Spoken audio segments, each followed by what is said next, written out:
વિદ્યાર્થી મિત્રો, મારી યુટ્યુબ ચેનલમાં તમારું હાર્દિક સ્વાગત છે.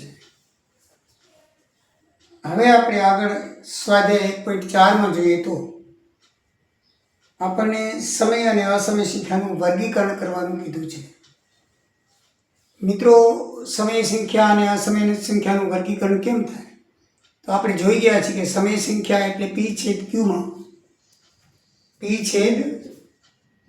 P/Qમાં દર્શાવી શકાય એવી કોઈ પણ સંખ્યા હોય એને આપણે સમય સંખ્યા કહીએ છીએ, અને P/Qમાં ન દર્શાવી શકાય એવી સંખ્યાને આપણે અસમય સંખ્યા કહીએ છીએ.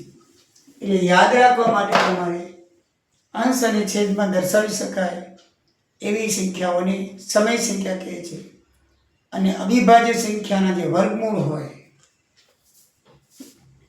3, 5, 7, 11 આવી જે સંખ્યાઓ છે એને અસમય સંખ્યાઓ કહેવાય છે. અથવા તો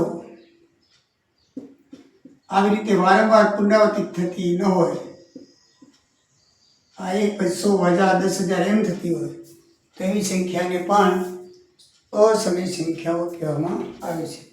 એ આપણે જોઈ ગયા છીએ.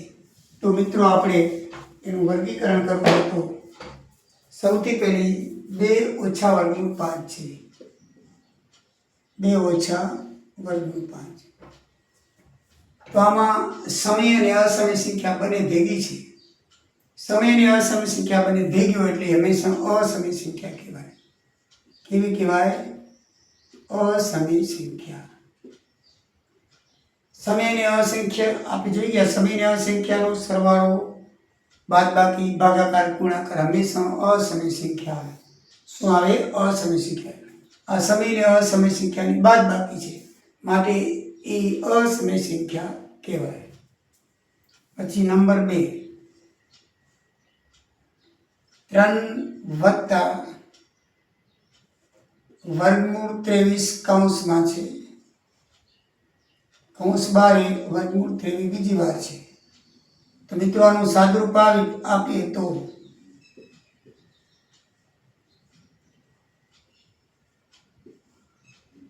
વર્ગમૂળ 23 વત્તા અને ઓછા બંને ઉડી હશે બરાબર 3. તો 3 કહેવાય સમય સંખ્યા. શું કહેવાય? તો આ જે સ્વરૂપ છે એ કયું છે? સમય સંખ્યા છે. આપણે સમય ને અસમય લખવાનું છે, એટલે આની સામે આપણે શું લખશું? સમય સંખ્યા છે. શું છે? સમય સંખ્યા છે. પછી દાખલા નંબર 3, 2 વર્ગમૂળ 7 અપોન 2 વર્ગમૂળ 7 વર્ગમૂળ 7.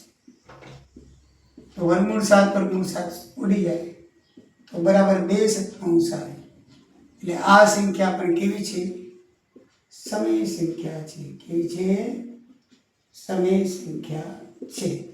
કારણ કે P/Qમાં આવે છે, 2 સત્તાંશ છે. P/Qમાં આવે એટલે સમય સંખ્યા કહેવાય. આ વર્ગમૂળની અંદર આવે એ અસમય કહેવાય. આ વર્ગમૂળની અંદર આવે છે પણ ઉડી જાય છે, સુધી જાય છે, સાદા રૂપમાં ઉડી જાય છે, માટે કેવી બની જાય છે? સમય સંખ્યા બની જાય છે. ચોથી 1 વર્ગમૂળ 2. તો મિત્રો, 1 વર્ગમૂળ 2 એટલે સમય સંખ્યા ભાગ્યા અસમય સંખ્યા છે. તો જવાબ હંમેશા અસમય સંખ્યા આવશે, એટલે હંમેશા અસમય સંખ્યા કહેવાય. શું કહેવાય? અસમય સંખ્યા કહેવાય. 5મું છે 2π. તો આ સમય અને અસમય સંખ્યાનો ગુણાકાર છે, એટલે માટે એ પણ અસમય સંખ્યા આવે. શું આવે?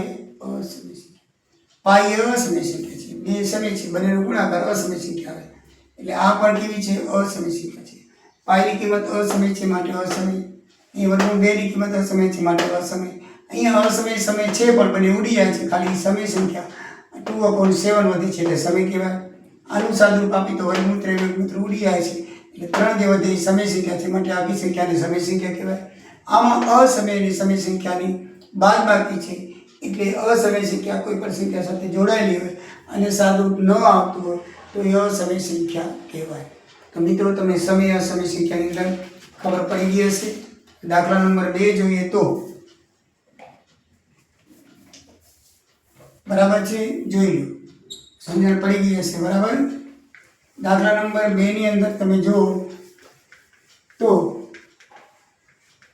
આગળ વધીએ. દાખલા નંબર 2 માં એમાં આપણને સાદુરૂપ આપવાનું છે, જે આપણે શીખી ગયા છીએ. સાદુરૂપ આપો. તો પહેલો દાખલો છે દાખલા નંબર 2. એમાં પાછું 1 3 વત્તા વર્ગમૂળ 3 2 વત્તા વર્ગમૂળ 2 3 વત્તા વર્ગમૂળ 3 2 વત્તા વર્ગમૂળ 3. તો આપણે મિત્રો આગળ શીખી ગયા છીએ કે આ 3 છે એને એકવાર આ કૌંસ વડે ને વર્ગમૂળ 3 ને આ કૌંસ વડે ગુણી નાખો. આ 3 ને આ આખા કૌંસ વડે ગુણી નાખીએ અને પછી વત્તા વર્ગમૂળ 3 ને પણ આ આખા કૌંસ વડે ગુણી નાખીએ. જે આવશે એ જવાબ આવશે. 3 ગુણ્યા 2 હવે એક એક પદને ગુણતા જઈએ. 3 2 6. 3 ગુણ્યા વર્ગમૂળ 3 એટલે 3 નો વર્ગમૂળ 2. એવી રીતે 3 ગુણ્યા 2 એટલે વર્ગમૂળ 3 ગુણ્યા 2 એટલે 2 વર્ગમૂળ 3 આવે. શું આવે? અને વર્ગમૂળ 3 ગુણ્યા વર્ગમૂળ 2 એટલે વર્ગમૂળ 6. શું થાય? આમાં કોઈ પણ સજાતીય પદ નથી એટલે કાંઈ પણ થશે નહીં. આ એનો જવાબ આવશે. આ એનો શું આવશે? જવાબ થશે. તો એનો દાખલો બીજો છે 3 વત્તા વર્ગમૂળ 3 અને 3 ઓછા વર્ગમૂળ 3. મિત્રો આપણે નિત્યસમ જોઈ ગયા છીએ આગળ 8મા ધોરણની અંદર. આમાં પણ નિત્યસમ આવશે પદાવલીની અંદર. એક કૌંસ વત્તાનો અને એક કૌંસ ઓછાનો હોય તો આ નિત્યસમ લાગુ પડે. આ નિત્યસમ આપણે જોયું છે. a² પ્લસ b² બરાબર a ઓછા b અને a વત્તા b. આ રીતે લાગુ પડે. એટલે એક કૌંસ જો વત્તાનો હોય અને એક કૌંસ ઓછાનો હોય તો બંને પદના વર્ગ કરીને વચ્ચે ઓછાની નિશાની લગાડી દેવાની. બંને પદના વર્ગ કરી અને બંને વચ્ચે શી નિશાની આવશે? ઓછાની. અહીંયા માઇનસની નિશાની હોવી જોઈએ, વત્તાની હોવી જોઈએ નહીં. બંને પદ વર્ગમૂળ નીકળે એવા હોય તો એક કૌંસ વત્તાનો એક કૌંસ ઓછાનો એ રીતે થાય. તો આની અંદર પણ આપણને આ આપેલું છે. આનું સાદુરૂપ આ થાય અને આનું સાદુરૂપ આ થાય. બે કૌંસ આપેલા હોય તો a વર્ગ ઓછા b વર્ગ આવે અને a ઓછા b વર્ગ આપેલું હોય તો a ઓછા b ને વત્તા b આવે. આની અંદર આપણે શું કર્યું છે કે પહેલા પદનો વર્ગ અને બીજા પદનો વર્ગ કરીને માઇનસની નિશાની કરવાની +3. આમાં પણ આપણે પહેલા પદનો વર્ગ માઇનસની નિશાની કરી અને બીજા પદનો વર્ગ કરીએ તો 3 નો વર્ગ 9. મિત્રો 6 જવાબ આવશે. કેટલો જવાબ આવશે? 6. 3 નો વર્ગ 9 થાય અને વર્ગમૂળ 3 નો વર્ગ 3 થાય. વર્ગમૂળ 3 ગુણ્યા વર્ગમૂળ 3 એટલે 3. વર્ગમૂળ 3 ગુણ્યા એટલે વર્ગમૂળ 3. આ નિત્યસમનો ઉપયોગ કરી અને આપણે દાખલો કરી શકીએ. બરાબર છે? એ નિત્યસમનો ઉપયોગ કરી શકીએ. નિત્યસમનો ઉપયોગ ન કરવો હોય તો પણ થઈ શકે. આ જેમ ઉપર કર્યો એમને અથવા જો તમને શીખવાડો, માનો કે તમને નિત્યસમ નથી આવડતો તો આજે ઉપર કર્યો એમ બેસી આ 3 ને પહેલાં આ કૌંસ વડે ગુણવું, પછી વર્ગમૂળ 3 ને આ કૌંસ વડે ગુણવું. આ 3 છે એને પહેલાં 3 ઓછા વર્ગમૂળ 3 વડે ગુણશું અને પછી વત્તા વર્ગમૂળ 3 છે એને 3 ઓછા વર્ગમૂળ 3 વડે ગુણશું.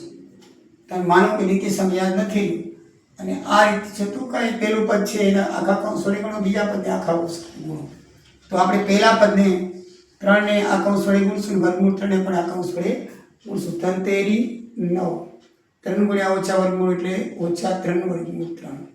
હવે આનો વારો હોય વત્તા 3 અને વર્ગમૂળ 3 તો વત્તા 3 વર્ગમૂળ 3 અને વર્ગમૂળ 3 ગુણ્યા વર્ગમૂળ 3 એટલે 3 થાય. વર્ગમૂળ 3 ગુણ્યા ઓછા 3 એટલે કેટલા થાય? 3 થશે. બરાબર છે? વત્તા વર્ગમૂળ 3 ગુણ્યા ઓછા વર્ગમૂળ 3 વત્તે ઓછે ઓછા. બરાબર ને? તો આ રીતે થશે. 3 ગુણ્યા 3 9. 3 ગુણ્યા ઓછા વર્ગમૂળ એટલે ઓછા 3 વર્ગમૂળ. વત્તે ઓછે ઓછા નિશાની આવશે. એ વર્ગમૂળ 3 ગુણ્યા વત્તા 3 વર્ગમૂળ અને વર્ગમૂળ 3 ગુણ્યા ઓછા વર્ગમૂળ 3 ઓછા 3 આ બે ઉડી જાય 9 ઓછા 3 બરાબર 6 જવાબ આવે. માનો કે નીતિસમ તમને ભૂલી ગયા છો નથી યાદ તો આ રીતે જ્યારે બે કૌંસનો ગુણાકાર વત્તાકાર કે ઓછાકારમાં આપેલા હોય અને એક કૌંસને બીજા કૌંસ વડે ગુણવાનો હોય તો પહેલા કૌંસનું પહેલું પદ અને આખો બીજો કૌંસ અને એનું બીજું પદ ને આખો બીજો કૌંસ ગુણી અને સજાતીય પદોનો સરવાળો તો ઉડતા તો ઉડાડી દો તમારો જવાબ આવી જાય. આ અથવાનું છે બરાબર છે. આ બેમાંથી કોઈ પણ રીત થઈ શકે. દાખલા નંબર 3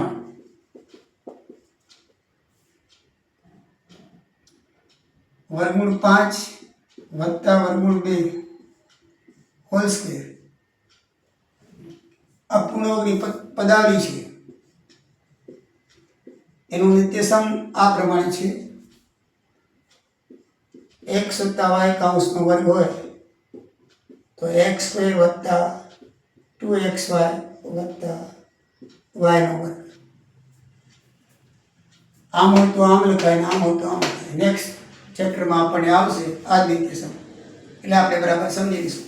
પણ 8મા ધોરણમાં પણ આવી ગયા છે તો આ રીતે થાય કે ભાઈ પહેલા પદનો વર્ગ બે પદનો ગુણાકાર ગુણ્યા 2 અને છેલ્લા પદનો વર્ગ અથવા તો પહેલા પદનો વર્ગ એટલે આમ કૌંસ કરી નાખવાનો વત્તા 2 કરીને બીજા બે કૌંસ કરવાના આ રીતે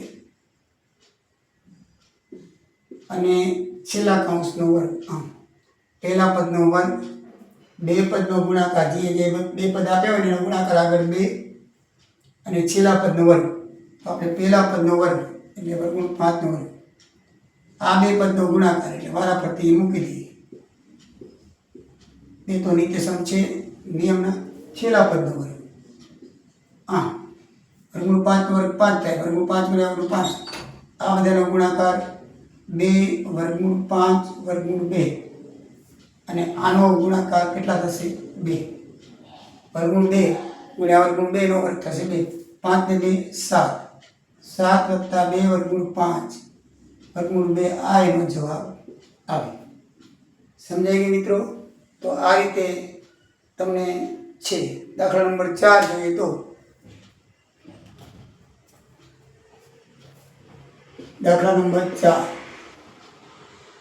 તો એની અંદર છે વર્ગમૂળ 5 ઓછા વર્ગમૂળ 2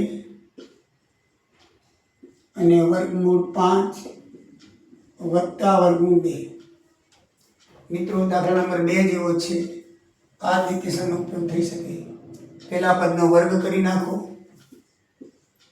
વચ્ચે ઓછાની નિશાની અને બીજા પદનો પણ વર્ગ કરી નાખો તો વર્ગમૂળ 5 પહેલું પદ છે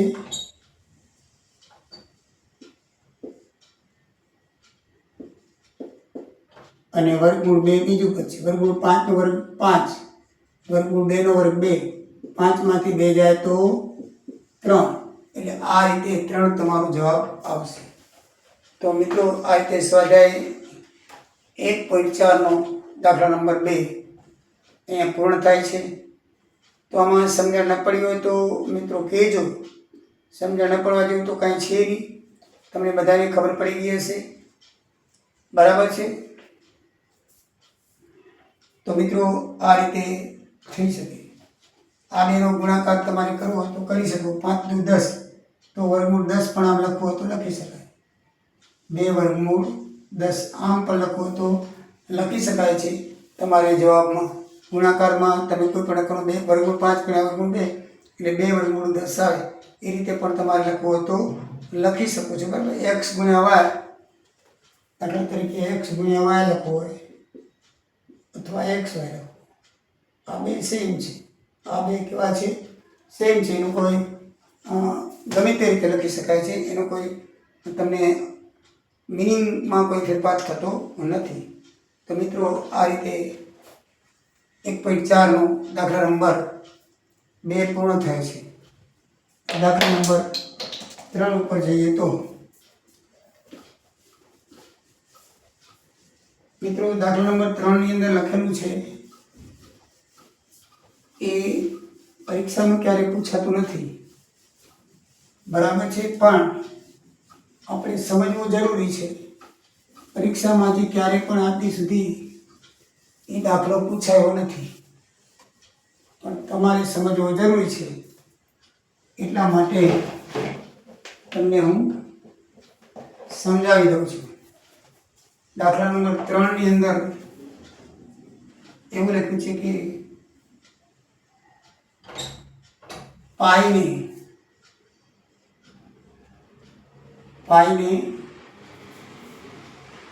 દાખલા નંબર 3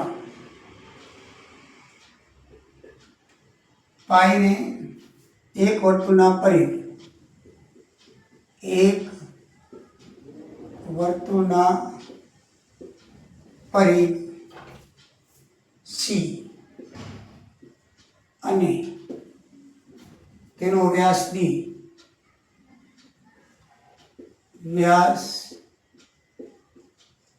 ડી ના ગુણોત્તર તરીકે દર્શાવવામાં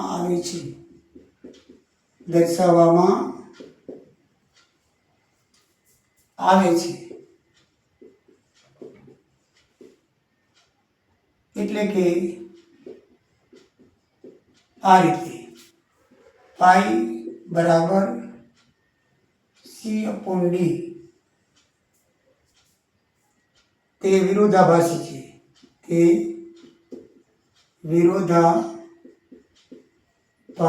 છે. કારણ કે પાઈ એ અસમય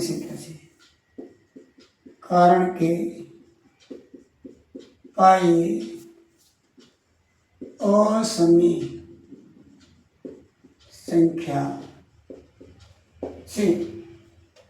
તો આ વિરોધાભાસનો ઉકેલ કેવી રીતે લાવશો એમ કીધું છે. હવે આનો ઉકેલ કેવી રીતે લઈ આવો એ આપણને કીધું છે. હવે આપણને આ પાઈ બરાબર C/D આવ્યું કઈ રીતે? તો C એટલે પરિઘ એટલે 2πr. C/D 2πr, પરિઘ એટલે 2πr, d એટલે ડાયામીટર, વ્યાસનું થાય 2r. વ્યાસનું શું થાય? 2r.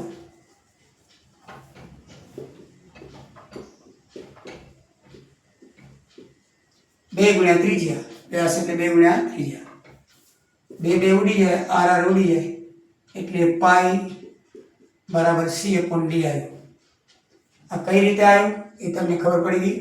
આ રીતે આવ્યું. પાઈ બરાબર C/D આવ્યું. એને ગુણોત્તર તરીકે દર્શાવ્યું છે, એટલે આપણે આ રીતે લખી શકાય. દાખલામાં આપી દીધું છે ગુણોત્તર એટલે ઉપરની છે. C જેમ D હોય એટલે C/D થાય. બરાબર છે? તો ગુણોત્તર તરીકે દર્શાવ્યું છે. તો હવે એમ કહે છે કે વિરોધાભાસ છે, કારણ કે આ છે અસમય સંખ્યા અને C/D છે એ સમય સંખ્યા P/Q પ્રમાણે છે. શેના ઉપર છે? P/Q પ્રમાણે છે. પણ મિત્રો આનો ઉકેલ કેવી રીતે લઈ આવશું? કે ભાઈ અસમય સંખ્યાના બરાબર સમય સંખ્યા તો થાય નહીં, પણ એવું નથી કે આ હંમેશા સમય સંખ્યા હોય. એવું નથી કે C/D સમય સંખ્યા છે. તમારા પાઠ્યપુસ્તક છે એનો પાઠ પૂરો થાય એના તમે છેલ્લું જે 6થો નિયમ છે સારાંશ પાના નંબર 21, તો એમાં સારાંશમાં લખેલું છે કે જો આ સમય સંખ્યાઓ અને S અસમય સંખ્યા હોય, બરાબર છે, R સમય સંખ્યા અને S અસમય સંખ્યા હોય તો એ હંમેશા અસમય સંખ્યા કહેવાય. જો એટલે કે R છે એ સમય સંખ્યા છે અને S છે એ અસમય સંખ્યા છે, તો એના બરાબર હંમેશા અસમય સંખ્યા આવે. તમારા પાઠ્યપુસ્તક પાના નંબર 21 માં 6થો નિયમ લખેલો છે. એ નિયમના આધારે આપણે આનો જવાબ કહી શકીએ કે ભાઈ પાઈ બરાબર C/D છે, તેમાં C સમય સંખ્યા હોય અને D અસમય સંખ્યા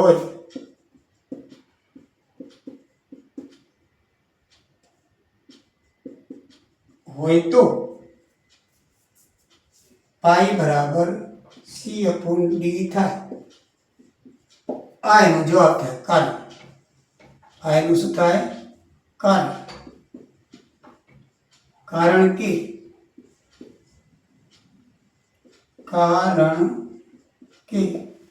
અને આ નિયમ પરથી આપણે આધાર લીધો છે. આ તમારો ગણિતમાં લખેલો છે નિયમ. ક્યાં લખેલો છે? તમે નહીં જોયું તો પેજ નંબર 21 પારા નંબર 6. 21 પારા નંબર 6 ની અંદર ચોખ્ખું લખેલું છે કે આ જે છે એ સમય સંખ્યા હોય અને એસ અસમય સંખ્યા હોય. બરાબર છે? તો r/2 કે r+2, જો r+2 સોરી r+s એ પણ અસમય સંખ્યા થાય, r-s એ પણ અસમય સંખ્યા થાય, r×s એ પણ અસમય સંખ્યા થાય અને r/s એ બધી પણ અસમય સંખ્યા થાય. કહેવાનો મતલબ શું છે કે સમય અસમય સંખ્યાનો સરવાળો, બાદબાકી, ગુણાકાર અને ભાગાકાર એનો જવાબ હંમેશા અસમય આવે. સરવાળો હોય કે બાદબાકી હોય કે ગુણાકાર હોય કે ભાગાકાર.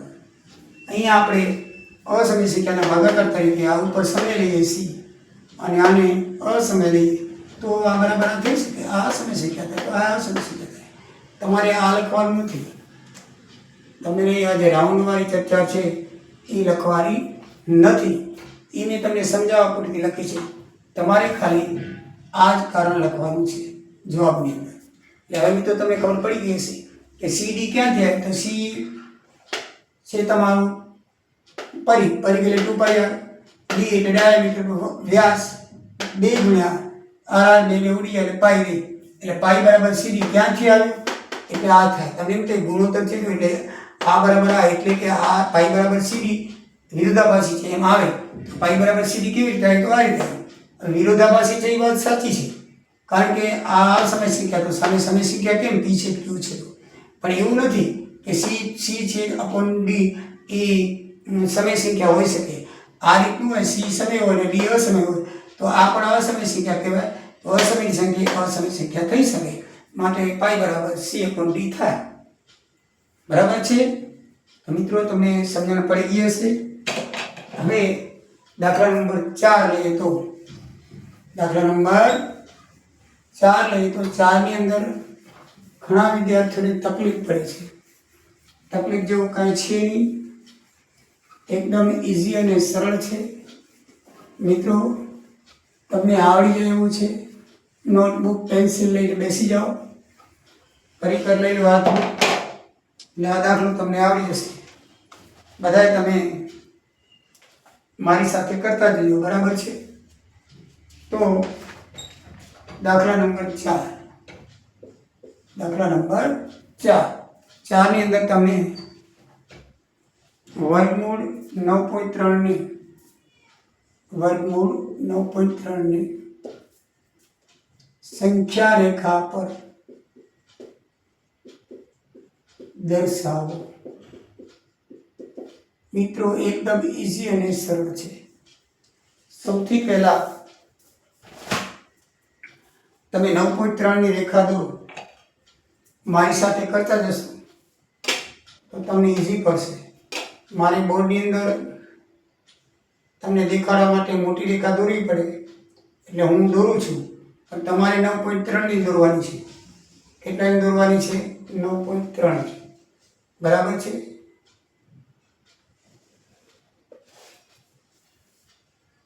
માનો કે આ AC AB 9.3 ની છે. તમારે 9.3 દોરવાની. તો એ મુદ્દામાં લખવાનું તો રેખા L નામ દીધી. શું નામ દીધી આનું? રેખા L. તો રેખા L 9.3 ની દોરી. એટલું યાદ રાખજો. મુદ્દા પણ સાથે લખવાના છે. હવે તમે એને એક એકમ વધારી નાખો એટલે 1 સેન્ટીમીટર વધારો. તમારે 1 સેન્ટીમીટર વધારવાનું ફૂટપટ્ટીનું. આમ આ રીતે 1 સેન્ટીમીટરના આમ ટપકા કરો. 1 સેન્ટીમીટર, 2 સેન્ટીમીટર ને 3 સેન્ટીમીટર. અહીંયા આવે સી, અહીંયા આવે ડી અને અહીંયા આવે E. 1 સેન્ટીમીટર વધારવાનું ખાલી અહીંયા. આ 1 સેન્ટીમીટર વધાર્યું, અહીંયા 2 અને અહીંયા 3. આ તો ખાલી આગળ તમને જવાબ આવે એટલા માટે છે. આપણે અત્યારે 1 સેન્ટીમીટર વધારવાનું છે. 1 સેન્ટીમીટર વધારી અને સી બિંદુ લઈ આવવાનું છે. આ અત્યારે નહીં કરો તો ચાલશે. કેટલું? 1 સેન્ટીમીટર વધારવાનું છે. 1 એકમ અથવા 1 સેન્ટીમીટર. સેન્ટીમીટર ટૂંકો પડતો હોય તો 1 એકમ કોઈ પણ માપનો લઈ લો, પણ એ પછી સહી માપને આ 2 એકમને આગળ દોરવાના. બરાબર છે? તો પછી એબી રેખાને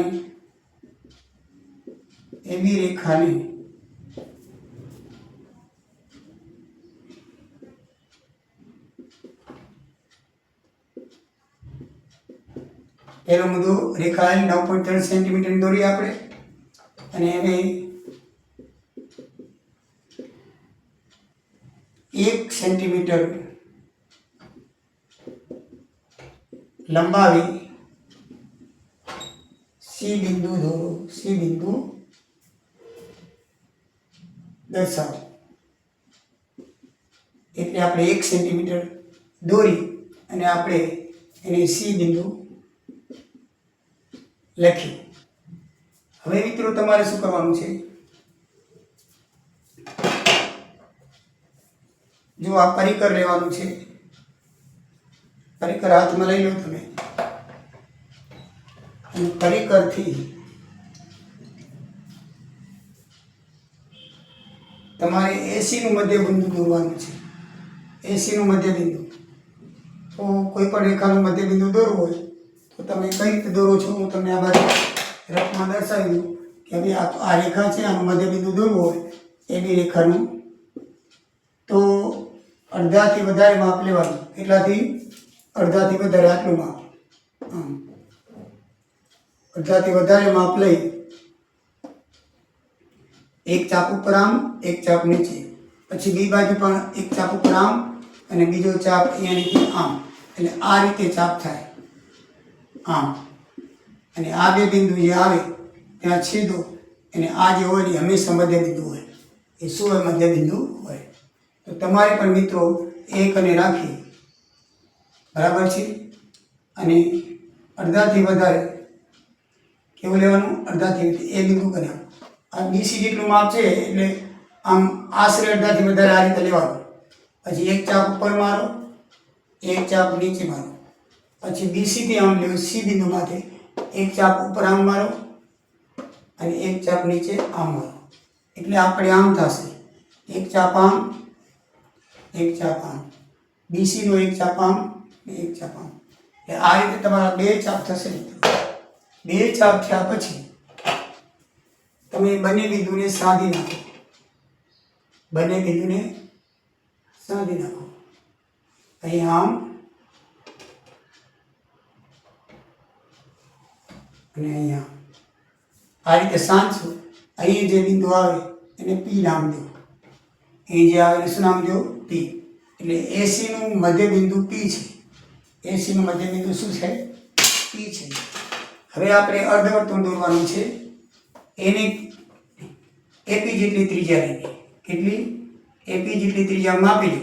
બરાબર છે? એપી ત્રિજ્યા લઈ પીને કેન્દ્રમાંની એથી આ રીતે આમ ચક્કર લગાવો. પીને કેન્દ્રમાંની આ રીતે ચક્કર લગાવો. બરાબર સી ઉપર આવશે. એકદમ એક્યુરેટ સી ઉપર આવશે. એના ઉપર આવશે? સી ઉપર. તમે જોઈ લો. બરાબર છે? એના ઉપર આવશે? સી ઉપર આવશે. આ રીતે આમ એને કેન્દ્રમાંની અને આ રીતે તમે કરશો એટલે બરાબર ક્યાં આવશે? સી ઉપર આવશે. તો એ રીતે તમે એક વર્તુળ દોરી નાખો. પીને કેન્દ્રમાંની એપી જેટલી ત્રિજ્યા લઈ એક આવું અર્ધવર્તુળ દોરો એટલે એ બરાબર ક્યાં આવશે? સી ઉપર જ આવશે. ક્યાં આવશે? કારણ કે એનું મધ્યબિંદુ છે એટલે સી ઉપર. એટલે આટલું અર્ધવર્તુળ તમારું થશે. અર્ધવર્તુળ દોરી ગયા પછી મિત્રો બી ઉપર 90 અંશનો ખૂણો કરવાનો છે. એટલે પરિકરથી માપ નથી લેવાનું, કોણ માપકથી માપ નથી લેવાનું, પરિકરથી 90 અંશનો. કોઈ પણ રેખાનો 90 અંશનો ખૂણો કરવો તો આ રીતે જ થાય. આ નીચે 90 અંશનો ખૂણો કરવો આનો, તો કેવી રીતે થાય તમે જોઈ લો. સૌથી પહેલા કોઈ પણ રેખાનો 90° ખૂણો કરવો હોય તો આ રેખા છે એને તમારે 90° ખૂણામાં બતાવવું છે, એના ઉપર દોરી છે. તો માનો કે એનું આ છે બિંદુ લઈએ, બિંદુ કોઈ પણ લઈ શકો, બરાબર છે. આ બિંદુ બી ઉપર 90° ખૂણો આપણે કરવો છે.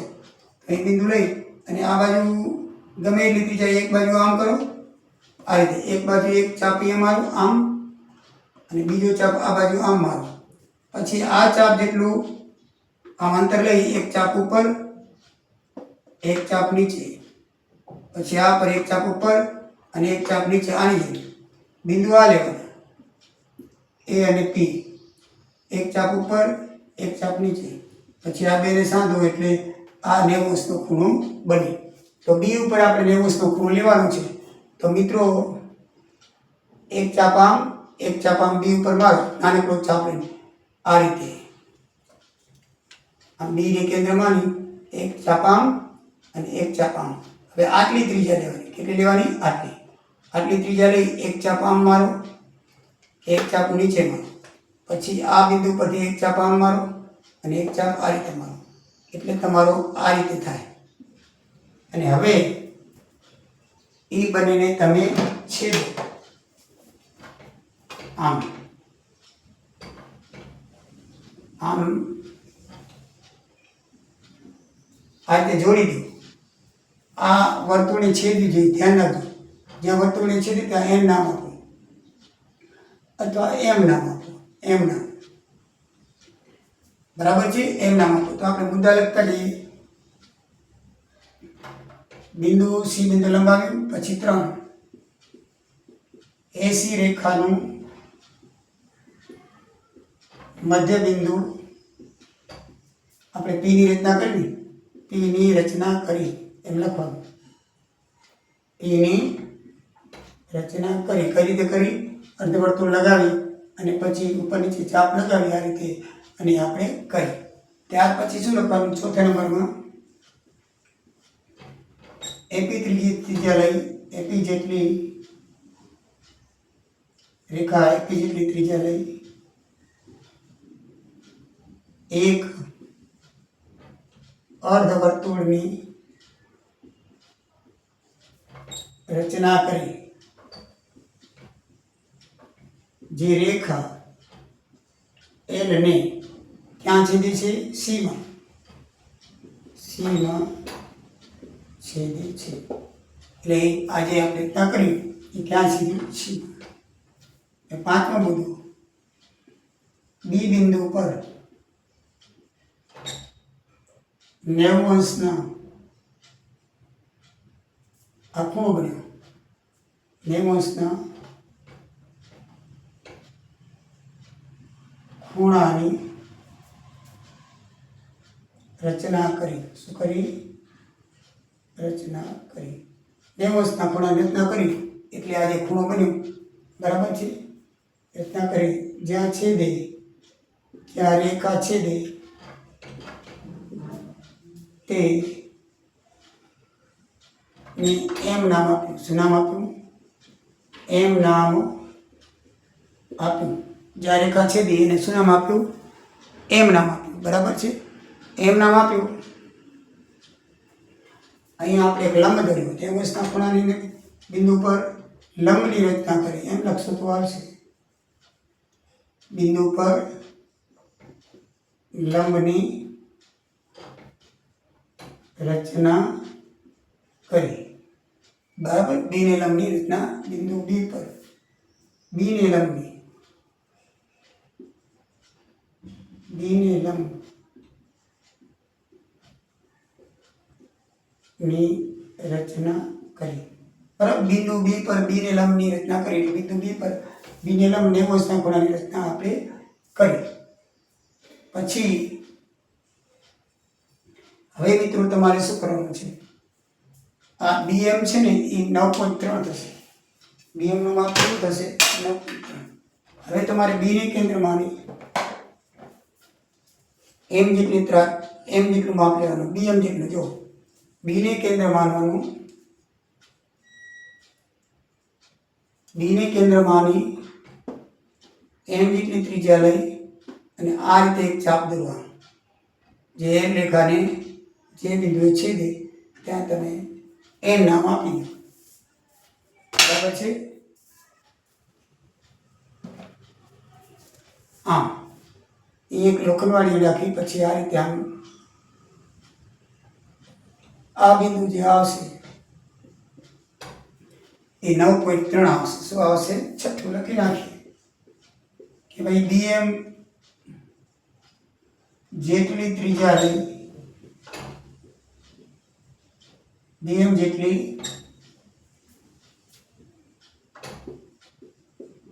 ત્રિજ્યા લઈ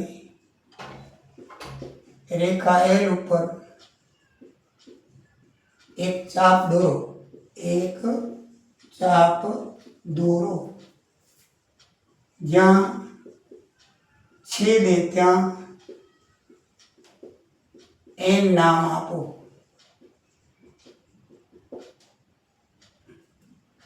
તો એન બરાબર વર્ગમૂળ 9.3 થશે. આ તમારી રચના પૂરી. આ રીતે 9.3 ને મિત્રો સંખ્યા રેખા ઉપર દર્શાવી શકાય છે. બરાબર છે? તમને કોઈ ડાઉટફુલ હોય તો કહેજો. આમાં કાંઈ અઘરું કાંઈ છે નહીં. સૌથી પહેલાં 9.3 રેખા દો, 1 સેન્ટીમીટર અથવા 1 એકમ વધાવો. પછી એસી જે રેખા હોય એનું મધ્યબિંદુ એ શોધો અને મધ્યબિંદુથી એ જેટલી ત્રિજ્યા લઈને અર્ધવર્તુળ દોરો. અર્ધવર્તુળ દોર્યા પછી બી બિંદુ પર એક 90 અંશનો ખૂણો બનાવો અથવા લંબ દોરો અને એ લંબ જે ડીએમ છે એ લંબ જ્યાં વર્તુળ છે ત્યાં એમ નામ આપી અને ડીએમ જેટલી ત્રિજ્યા લઈ અને એલ રેખાને જ્યાં છેદે ત્યાં તમે એન નામ આપી 9.3 થાય. કારણ કે આનું માપ છે ને આ ડીએમ રેખા છે ને એ 9.3 થશે. ડીએમ કેટલી થશે? 9.3 રેખા થશે. તો મિત્રો આ રીતે થશે. બરાબર? સમજાઈ ગયું? ખબર પડી ગઈ હશે. હવે દાખલા નંબર 5. દાખલા નંબર કયો જોઈએ? 5. તો દાખલા નંબર 5 કેવી રીતે થાય છે એ આપણે જોઈએ તો જોઈ લઈએ. એકદમ ઇઝી અને સરળ છે. દાખલા નંબર 5. આપેલા છેદનું સમીકરણ કરો. આપણે જોઈ ગયા છીએ આપેલા છેદનું સમીકરણ કરો એટલે કે છેદને સમય સંખ્યા બનાવો. શું કરો? છેદને સમય સંખ્યા બનાવો. તો આપણે નિયમ જોયો તો કે એક છેદ હોય તો એ છેદને અંશને છેદમાં કરવાનો અને 2 વાર હોય તો વિરુદ્ધ નિશાની લઈ અને તમારે અંશને છેદમાં ગુણવાનું. દાખલા તરીકે પહેલો દાખલો છે 1 વર્ગમૂળ 7. તો એના તમારે કરવું હોય તો એકદમ ઇઝી. 1 વર્ગમૂળ 7 વર્ગમૂળ 7 ને તમારે અંશ અને છેદમાં કરવાનો. હવે દાખલો 1 વર્ગમૂળ 2 વાર જોઈએ તો ઉદાહરણ આપણે તો એક જ છેદ છે તો જે છેદ હોય એને અંશ અને છેદમાં ગુણી નાખો. તો વર્ગમૂળ 7 1 ગુણ્યા 1 એટલે વર્ગમૂળ 7 ને વર્ગમૂળ 7 ગુણ્યા વર્ગમૂળ 7 એટલે કેટલા થશે? 7. તો છેદ સમય સંખ્યા આવી ગઈ. આ એનો જવાબ થાય. એકદમ ઇઝી. છેદની અંદર સમય સંખ્યા આવી ગઈ. દાખલા નંબર 2 1 વર્ગમૂળ 7 ઓછા વર્ગમૂળ 6. આમાં 2 સંખ્યા છે. તો 2 સંખ્યામાં શું નિયમ કર્યો હતો કે આ જે હોય એની વિરુદ્ધ સંખ્યામાં આપણે ઓછા છે તો વત્તા અંશ અને છેદમાં ગુણી નાખવાનું. શું કરવાનું? અંશ અને છેદમાં ગુણી નાખવા. આના વિરુદ્ધના 2. હવે આ ગુણ્યા 1 એટલે એ સંખ્યા આવશે. એમાં કોઈ ફરક નહીં પડે. આ એક વત્તાનો કૌંસ ને એક ઓછાનો કૌંસ થયો એટલે પૂર્ણ વર્ગનો તફાવત 2 ના વર્ગ કરવાના વચ્ચે ઓછાની નિશાની. આપણે આગળ દાખલા શીખી ગયા એમ. આમ આ ઉપરની રકમ તો એમને રહેશે. આ વર્ગમૂળ 7 નો વર્ગ 7 અને વર્ગમૂળ 6 નો વર્ગ 6. તો બરાબર શું થશે? વર્ગમૂળ 7 વત્તા વર્ગમૂળ 2 નીચે 1 લખવો તો લખવાનું, નહીં લખવો તો નહીં લખવાનું. આ એનો જવાબ થાય. દાખલા નંબર 3. દાખલા નંબર 3 મિત્રો. 1/2 વત્તા વર્ગમૂળ 5. 1/2 વત્તા વર્ગમૂળ 5. આમાં બે સંખ્યા છે અને વર્ગમૂળ 5 વત્તા 2 લખે છે. વર્ગમૂળ 5 વત્તા વર્ગમૂળ 2. તો એને આપણે જોઈએ વિરુદ્ધ સંખ્યામાં ગુણી નાખવાનું. વત્તા છે તો ઓછા, આમાં ઓછા તો વત્તા એ ગુણ્યું, આમાં વત્તા છે તો કેટલા ગુણવાનું? ઓછા એ ગુણવાનું. આને ગુણ્યા 1 તો પદ તો એનું જ આવશે, એમાં કોઈ ફરક નહીં પડે. આ એક અંશ વત્તાનો થયો ને એક અંશ ઓછાનો સેમ પછી, એટલે પહેલા પદનો વર્ગ આપણે શીખ્યા એમને ઓછા, બીજા પદનો વર્ગ વર્ગમૂળ 2નો વર્ગ. બરાબર છે. તો ઉપર તો એમને એમ રહેશે, કાંઈ સાદુરૂપ નહીં થાય. નીચે વર્ગમૂળ 5નો વર્ગ 5 અને અહીંયા વર્ગમૂળ 2 છે, સોરી વર્ગમૂળ 2નો વર્ગ 2. બરાબર છે. તો વર્ગમૂળ 5 ઓછા વર્ગમૂળ 2, 5માંથી 2 જાય તો 3. આ એનો જવાબ આવશે. ખબર પડી ગઈ હશે મિત્રો? બરાબર છે. ચોથો દાખલો છે 1 વર્ગમૂળ 7 ઓછા 2. તો વર્ગમૂળ 7 ઓછા 2 છે, એને આપણે સમયમાં ફેરવવાનું છે. તો કેવી રીતે ફેરવશું એ આપણે જોઈ લઈએ.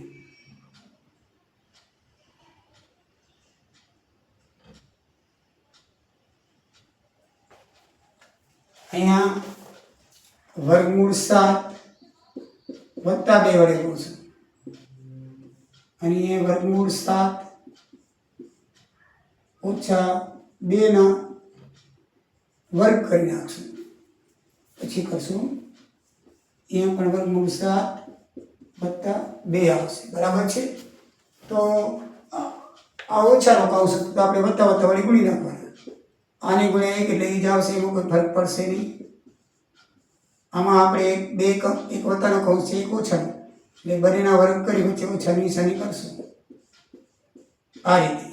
તો વર્ગમૂળ 7 વત્તા 2, વર્ગમૂળ 7નો વર્ગ 7 થાય અને 2નો વર્ગ 4. આ વર્ગમૂળ 2 નથી, 2 છે, ધ્યાન આપજો, 4. તો બરાબર કેટલા થશે? વર્ગમૂળ 7 જવાબ શું લખાશે? વર્ગમૂળ 7 વત્તા 2 ઓછા છેદમાં કેટલા આવશે? 3. તો મિત્રો આ રીતે જવાબ થશે. તમને બધા દાખલામાં ખબર પડી ગઈ હશે. ના ખબર પડી હોય તો કમેન્ટમાં લખજો. તો સ્વાધ્યાય 1.4 એ પૂરું થાય છે. નેક્સ્ટ 1.5 આપણે ચલાવશું. જય સિયારામ, જય દ્વારિકાધીશ.